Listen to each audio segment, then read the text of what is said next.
welcome back to the channel. My name is Gonzii and today we are going to be reacting to the top 3 random encounters with serial killers. So yeah man, you guys know how much I love Mr. Ballen's content, so without further ado, let's get it bro, let's go! Experts believe in the United States alone there are at least 2,000 active, uncaught serial killers just running wild. Which means if you live in America, you may have already had an interaction with a serial killer. You just didn't know it. Mr. Ballen, come on. Parents know best. That's facts, bro. That's facts. That's facts. After spending 21 years in the US Army, a man retires and moves to Central Florida with his wife and young son. Although his family had plenty of money because he had a pension coming in and his wife still worked full-time, he just got bored really quickly after moving to Central Florida and decided he would just take a job doing something just to stay occupied. And so he ended up taking a job at a highway gas station. Ooh, one of the primary reasons he chose this particular job is because the owners of the gas station didn't care if his son came along to help him stock shelves and hang out behind the cash register. And so for years, that's just how it went. The man would work at the gas station and his son would tag along. Even after his son became a teenager and you'd think might be wanting to do other things, well, the town was so small, there was almost nothing to do.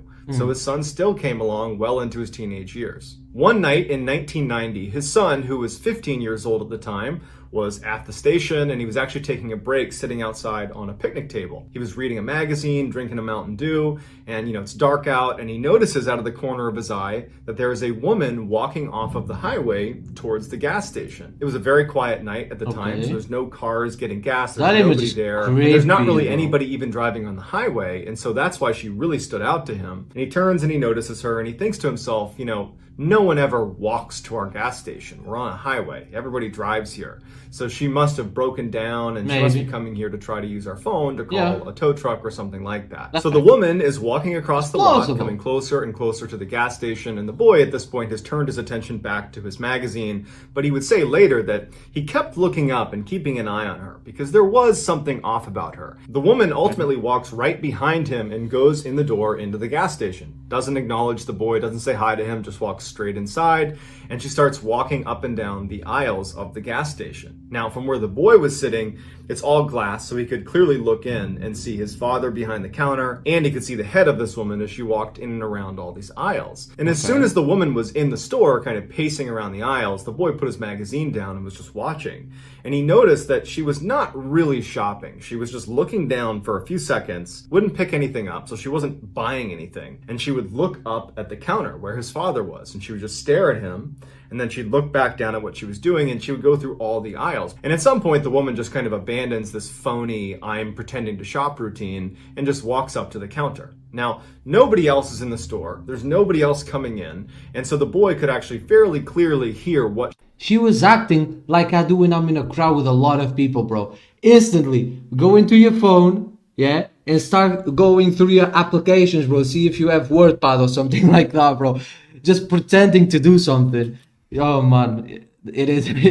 That's sad, but true. And you might do it as well. That I know. Come on, to his father. We all do that. And she told his you father have to stop doing that. Down, and she needed to ride. And could he drive her to Ocala, which is the next big town north of this gas station? And the boy would say that his father acted very strangely because his father is normally incredibly pleasant with all the customers. Bro, Mr. Ballen's shirt chatty. is sick. Like he talks to everybody who comes in the store. But as soon as this woman had gone in, his dad had seemed kind of dismissive and almost rude to this woman. And when she was talking to him, asking for a ride, he just said, no, I won't give you a ride. The woman is annoyed by how quickly she's been shot down.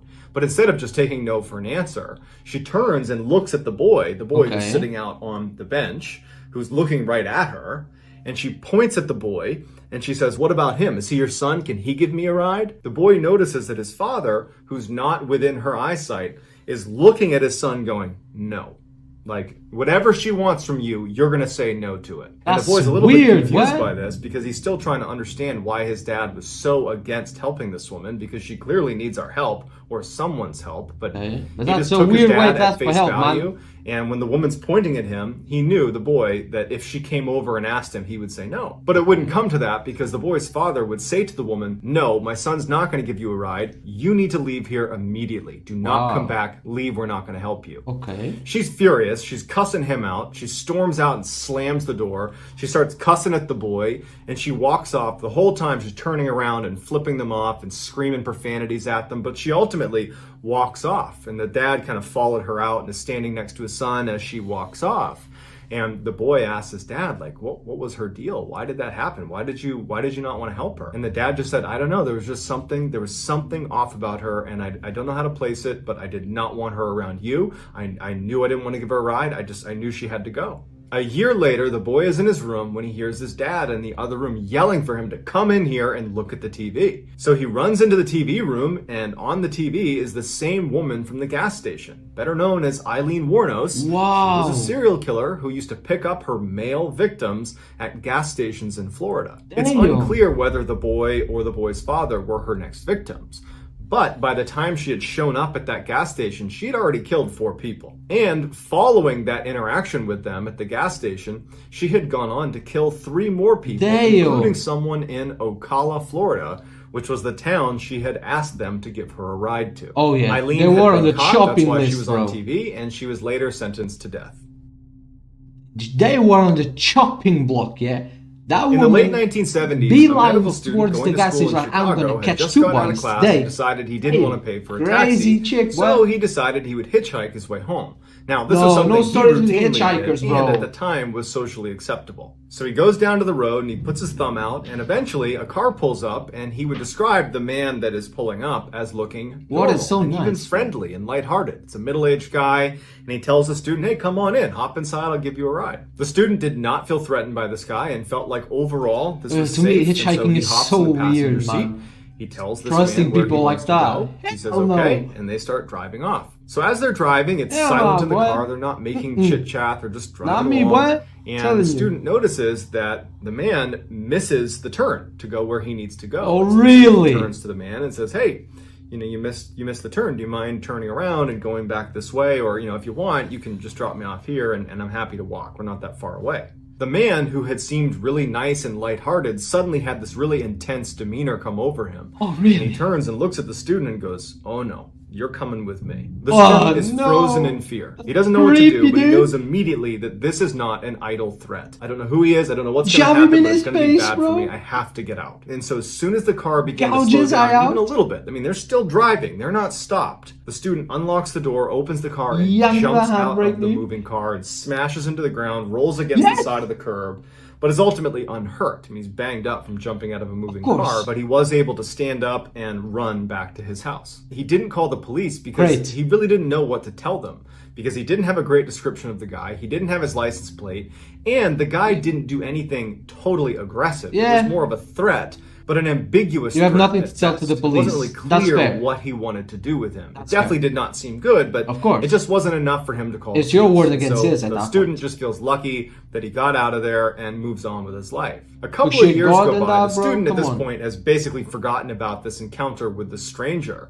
And he's sitting in a cafe, he's drinking some coffee, and there's a TV on behind him. He wasn't paying attention to it, but the reporter on the TV said something that immediately piqued his interest. The reporter was talking about a guy that was currently on death row that apparently had removed all of the inside car door handles inside of his car after his first would-be victim, a college student, had apparently escaped by opening a car door while he was moving. The student runs over to the TV and sees That on the was screen him, there is an bro. image of the guy they're talking about, this guy on death row, and it's the same guy who gave him a ride 2 years earlier. Damn. His name was John Wayne Gacy, aka the Killer Clown. He Bro. had killed over 30 men and boys in Chicago, and then after killing them in his clown room, he would stuff them into a secret Oh my crawl space in his God. basement. And although we can't be certain, it seems extremely likely that Yep. this med student was supposed to be the first victim Yep. of John Hey, Wayne mate. Gacy, but he leapt out of Give the your car, prick to the men above,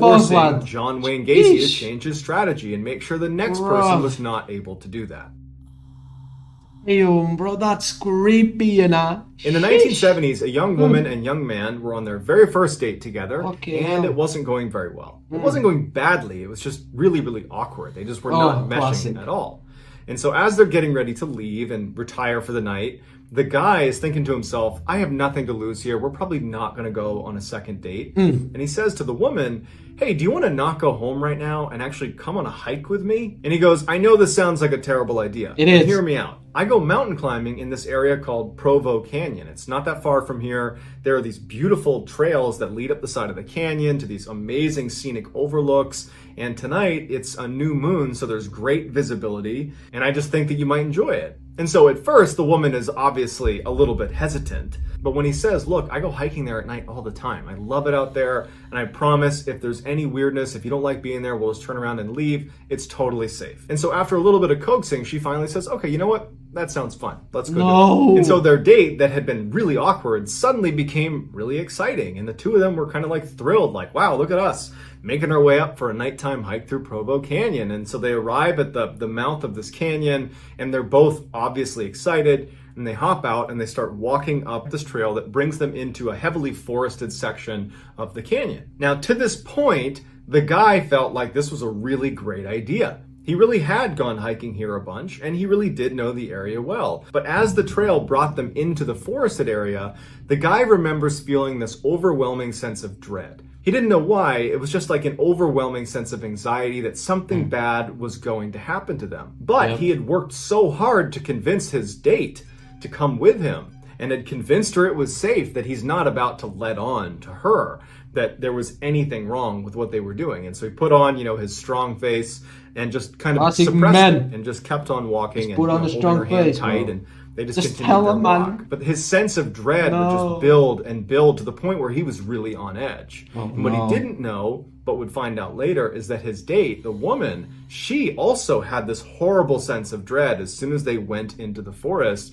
But she didn't want to tell him because she didn't want to seem like a party pooper, because he seemed really excited about it. At some point, as they're walking down this path, the man steps on something that felt soft. He didn't know what it was, but it caused him to freeze immediately. And he's holding her hand. He kind of jerks her to get her to stop. And before he can even look down and see what he's standing on, he hears rustling coming from the bushes just off the trail. She hears it too, and both of them, without saying a word to each other, because again, you got to remember, they're both really stressed. They haven't let on to the other how stressed they are, but they're both basically ready to leave. And so the two of them turn around and they hightail it out of there. He has no idea what he stepped on. They don't know what they heard in the bushes, but they don't care. The anxiety was so high, they just wanted to leave. Years later, that man and woman who had this very strange date would actually be married. They'd be sitting down watching TV together, and flipping through the channels, and they land on an interview with a death row inmate. And the interviewer is asking the inmate, was there ever a time that you were almost caught red-handed? And the guy being interviewed says, yes, one time. I was in the forest up in Provo Canyon one night, and a young couple came walking up the trail. I didn't see them, so I only had a chance to jump into the bushes right next to the trail, and the guy actually stepped on the body of a girl I had just killed. But for some reason, he didn't look down and see what he was standing on, and the two of them didn't notice me just a few feet away from them. They just turned around and walked away. Turns out that young couple had run into one of the worst serial killers of all time, Ted Bundy. Before Bundy was executed, he confessed to over 30 murders. But many people believe the true number of victims is much, much, much higher. So that's going to do it, guys. Let me know what you thought of these three stories in the comment section. And let me know how you would respond if it turned out you had actually interacted with a serial killer. Not only will I respond to all the early commenters, I will also pin the best comment at the top. Nah. Bro, can you imagine that? Fucking hell, bro. If they were like just a few minutes earlier, they could have saved her, maybe. It's wild. It had to be that horrible piece of shit Bundy as well, that dickhead, man. Brainless cunt. I hate them. And John Gonzii too, bitch. Fucking morons. But yeah, guys, thank you so much for watching the video, man. Hope you guys enjoyed it as much as I did. Mr. Ballen keeps dropping bangers, bro. The guy does not miss, bro. Yeah? So, if you enjoy his content, man, go subscribe to him. He's amazing. But if you need more proof, go on the channel and react to all of other stuff of Mr. Ballen that we have done here on the channel. There's quite a few already, so go on the playlists and type Mr. Ballen, you're gonna find it. So yeah, man. But before you go, don't forget that we end videos here, though. Come on, keep God first as always. Drink water, go tell somebody who loves them, and if you're here, you know what to do, man. Like the video, subscribe to the channel. My name is Gonzii, and tomorrow. Goodbye.